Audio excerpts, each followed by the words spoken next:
നമസ്കാരം. ഭാരത് ലൈവിലേക്ക് സ്വാഗതം. ബി.ജെ.പി വന്നു, തടസ്സം മാറുന്നു. കൊൽക്കത്ത വിമാനത്താവളത്തിലെ മസ്ജിദ് മാറ്റി സ്ഥാപിക്കുന്നു.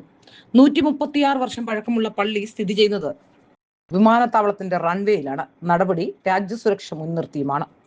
നേതാജി സുഭാഷ് ചന്ദ്രബോസ് അന്താരാഷ്ട്ര വിമാനത്താവളത്തിന്റെ റൺവേക്ക് സമീപമുള്ള ഗൗരിപൂർ ജാം മസ്ജിദ് മാറ്റിസ്ഥാപിക്കാൻ തീരുമാനിച്ചു.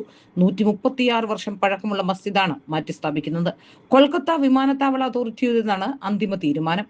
ഇതിന് പകരമായി വിമാനത്താവള പരിസരത്തിന് പുറത്ത് വിശാലവും ആധുനികവുമായ പള്ളി നിർമ്മിക്കാനും ധാരണയായി.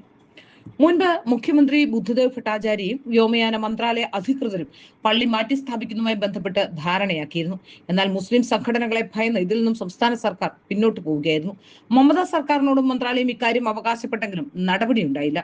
ഒടുവിൽ ബി.ജെ.പി സർക്കാർ അധികാരത്തിലെത്തിയതോടെ തടസ്സങ്ങളും എതിർപ്പുകളും മറികടന്ന് പള്ളി മാറ്റി സ്ഥാപിക്കാൻ തീരുമാനമെടുക്കുകയും ചെയ്തു. ഈ വർഷത്തെ ഹജ്ജ് നടപടികൾ പൂർത്തിയായ ശേഷമായിരിക്കും പള്ളിയും പഴയ ടെർമിനൽ കെട്ടിടങ്ങളും പൊളിക്കുകയെന്ന് എയർപോർട്ട് ഡയറക്ടർ വിക്രം സിംഗ് സൂചിപ്പിച്ചു.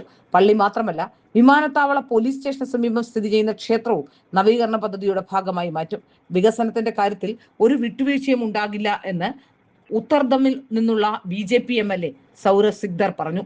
അടിയന്തര ഘട്ടങ്ങളിൽ ഉപയോഗിക്കുന്ന 2ാം റൺവേക്ക് സമീപമാണ് പള്ളിയുടെ സ്ഥാനം. എന്നാൽ പാർക്കിംഗ് ഏരിയയിൽ നിന്നും വിമാനങ്ങൾ 1ാം റൺവേയിലേക്ക് പോകുന്നത് മസ്ജിദിന് സമീപത്തു കൂടിയാണ്. ഇത് വലിയ സുരക്ഷാ പ്രശ്നമുണ്ടാക്കുന്നുവെന്ന് വ്യോമയാന മന്ത്രാലയം നേരത്തെ ചൂണ്ടിക്കാട്ടിയിരുന്നു. കൂടാതെ ലാൻഡിംഗ്, ടേക്ക് ഓഫ് സമയത്തെ റൺവേ ഉപയോഗത്തെയും ഇത് ബാധിക്കുകയും ചെയ്യുന്നുണ്ടായിരുന്നു.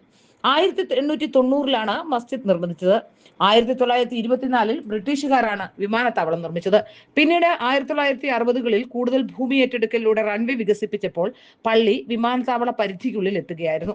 CISFന്റെ കർശന മേൽനോട്ടത്തിലാണ് പള്ളിയുടെ പ്രവർത്തനം. സുരക്ഷ കണക്കിലെടുത്ത് ബാംഗ്ര പ്രദേശത്തു നിന്നുള്ള 25 വിശ്വാസികൾക്ക് മാത്രമേ നിസ്കാരത്തിന് അനുമതിയുമുള്ളൂ.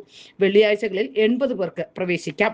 കർശന സുരക്ഷാ പരിശോധനയ്ക്ക് ശേഷം വിമാനത്താവളത്തിന്റെ ബസ്സിലാണ് മസ്ജിദുകളിലേക്ക് ആളെ കൊണ്ടുപോകുന്നത് തന്നെ.